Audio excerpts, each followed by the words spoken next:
Happy Hash It Out Thursday. My hair's a mess. Got the windows down, blowing everywhere. Need a haircut. Out of control. Dogs get groomed better than I do. Absolutely a fact. I've got, what is today? May 16th. Yes, May 16th, because tomorrow's the 17th. Saturday's the 18th. And the 18th is the big day. Oh, that's the next date going around.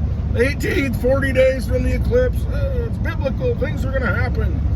It's always biblical. Everything's biblical. Where's that biblical forecaster when you need him? So we'll see what happens. May 18th, that's the new date, Saturday. It's all going to Hades, all going to hell, all going to whatever you want to call it. The Elysian Fields. It'll be fine. Or will it? So there's that. I saw that everybody's excited. I kind of laugh because, hard to get excited about $30 silver. It hits $30, everybody's, oh, it's $30 silver. Oh my gosh, it's going up. And I'm thinking, okay, 1981, it hit $50. It hit almost pretty much $50 in like 2010. And it's at $30, so everybody's excited. Meanwhile, we've had trillions of dollars created.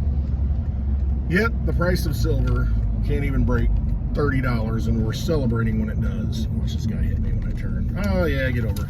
Ah! Boom. Okay. So it's just wild and crazy out here. Take my seatbelt off before I stop. That's when you get in an accident. Most accidents are caused, I don't even know what it is. They happen very close to your home. Let me get the window down, Franny. Calm down. Roll this one down so you can jump out while I'm live on the recorded video. Yeah.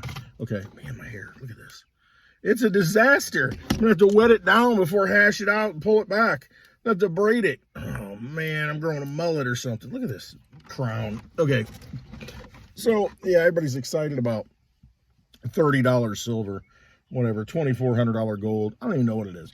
All I know is that it's absolutely ridiculously cheap, and it's out of whack for what it's worth and what it takes to get out of the ground and what the use case is. You did see a spike in, I think, copper. Copper went up. I'm going to look right now, live. Hang on. This has been one of those days. Everybody has been bothering me. I guess that's my job. Everybody, well, it's not just that. It's other people, not job related. Just all at once. And watch, I'll get a phone call now that I'm saying that. Somebody will call. I was going to look up the price of frickin' copper. Because copper I saw was going up. Nickel was going up. And I like to do my little spiel that I've done for several years now. Okay. You can get each nickel is 75% copper, 25% nickel. The nickel is only called a nickel because of the nickel content, I think, Anyway, so, a nickel that you go to the bank that you get in your change every day here in the U.S., it's worth 5 cents face value in nominal terms, I guess you could call it. However, the metal content, being 75% copper and 25% nickel, is worth, according to CoinVigilante.com, is worth 6.25 cents. It's worth 125% or 25% more than its face value. So if you were to go into a bank and buy $100 worth of nickels, which comes in a nice box, they're all rolled up in $2 rolls, you get 50 of those. Give them a $100 bill with a Franklin on it, and you can walk out with a big box of frickin' nickel and you feel like you've got something. Well, guess what? You do have something, because you're walking out, you're giving a $100 bill that they created out of nothing. Could have been a $1 bill, but it was a $100 bill. They added 2 zeros, so, it makes it worth more. And put a different picture on it, of course. Although, is Franklin more important than Washington? 100 times more important? I don't know. But you could take one of those Benjamins and you could exchange it for a big box, heavy box of nickels at the bank. And you walk out, after giving them a $100 bill, $125 worth of nickels. Because of the metal content. Now, to me, that's kind of a no-brainer if you've got room to store it, because you're kind of hedging your bet. You really can't lose from the standpoint of you've got the dollar value, face value, that you could leave in dollar bills, but they get eroded all the time. But the problem is, the reason why the nickel's going up, just like the 1964 and before quarters and dimes are going up, is because there's 90% silver in those. Each quarter right now from 1964, I think, is worth like almost $6, 5 something. Each dime's like 21 times the dime, so it's like over $2 for a dime with 90% silver. So you see it's held its value, is my point. Same with nickel. You're starting to see, hey, the actual underlying commodity in the metal, in the coin, the metal, it's sucking up more dollars that they keep creating. However, that nickel still has the same amount of copper and nickel in it. Even though it says it's only 5 cents, it's worth 6.25 cents. So if you want to increase your bag by 25% today, take a $100 bill into the bank and get a box of nickels and say, hey, I'm doing a little project. You say, hey, I got this little slot machine at home and it takes nickels. You give them all, whatever, tell them whatever you want. Or, like you've seen people with a bar, they'll put like coins, like pennies, and then cover it up with epoxy. You could say you're doing a project like that, or you're making a nickel floor, whatever. Nickel countertop, tell them. They don't need to know. They don't need to know you're scamming them for a change. But, hey, 25% increase walking out the door. I don't know. You can always spend them. Or, we could go hyperinflation. They could keep printing money, which they're going to do, and then maybe it doubles in price. Maybe the cost of copper is $10 a pound, and the price of nickel is $15 a pound. And look at the price of the nickel at that point. You've done very well. But then they'll take the copper and the nickel out of it once that happens. But you're ahead of the game. You'd be like that guy in 1964 that says, hey, they're taking the silver out of the coinage in 1965, but right now it's 90% silver. I think I'm going to go to the bank and get as many of these as I can. And anytime I see it in the change, I'm going to pluck it out because you're getting it at face value when you know next year it's not going to be worth crap. Here's an example, the penny. If you get a penny, the Lincoln penny, in the United States, if it's before 1982 and then part of 1982, you got to weigh it because they switched over in 82. But if you get all pennies and change, if you take out everything before 1982, that penny that says 1 cent is worth 3 cents because of the copper content in it.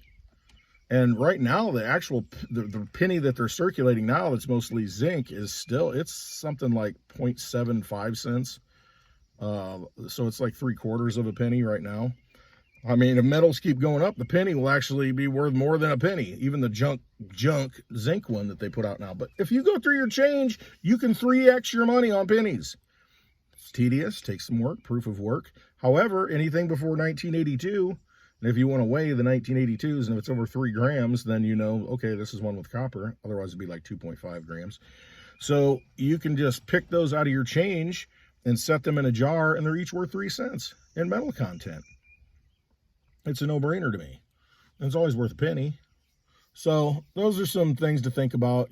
Silver, everybody's happy that it's $30. Well, look at the price of nickels and pennies. Look at the penny. It's 3x'd since they took the copper out. 3 times.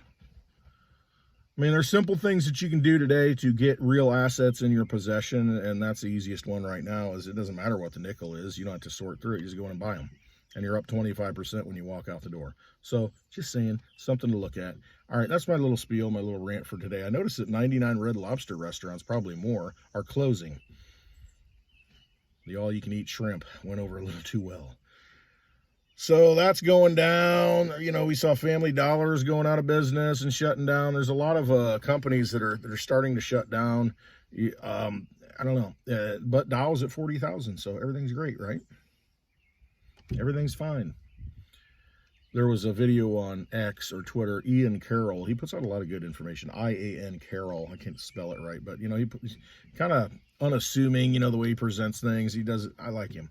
But he talked about the whole GameStop thing and how shorting shares, and how at some point somebody's got to cover the shares. And he gets into that, hey, they're shorting all these shares when they don't have the shares to cover it. So what happens if we buy all the shares, drive the price up, put them in a situation where they don't have the shares to cover? There's so many shares outstanding for a company, and then there's actually, it's over shorted beyond what's outstanding. So at some point it comes to a pinch point. That's the same thing that's happening. That's what stock market, 40,000, who cares? Dow, doesn't matter. It can go to 100,000. Doesn't matter. It's all fake money. It's all a casino. The fact is, precious metals, or any metal for that matter that has an industrial use, at some point it will find its fair value. Yes, they're manipulating the silver market, the gold market. Yes, they're trying to suppress the price on this stuff. However, at some point it breaks. And it breaks when everybody takes possession of it. It's no different than crypto. You might think there's all this crypto out there. There's this amount, this, blah, blah. Take possession of it. Don't give it to an ETF. Don't let somebody custody your crypto. Take the private key into your possession. I shouldn't say take the crypto in your possession, because you never have the crypto in your possession. It's on the blockchain. You have the keys, the private keys that allow you and only you to access that crypto on the blockchain. Take possession of that private key. Your seed words that you write down, or the actual private key, the long string. Take possession of that. I mean, that's how you fix all this stuff. That's how you bring the whole vampire casino down, as you take possession of all the assets. Take possession of the poker chips. Not the best analogy, but cash them all in. Get something else for them and leave the casino and leave them high and dry. Don't play their game anymore. Otherwise, they're going to manipulate it. They create nothing. They infiltrate everything. They hijack everything. That's what they do. They're not creators. They are hijackers. Vampires. All right, take possession of your wealth.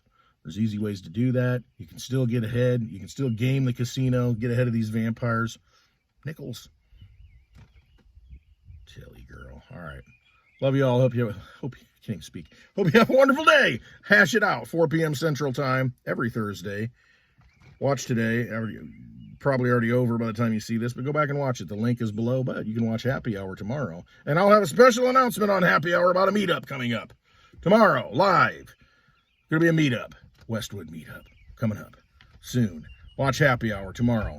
The link below on the lovely Litecoin Lisa's YouTube channel, and you'll hear all about it.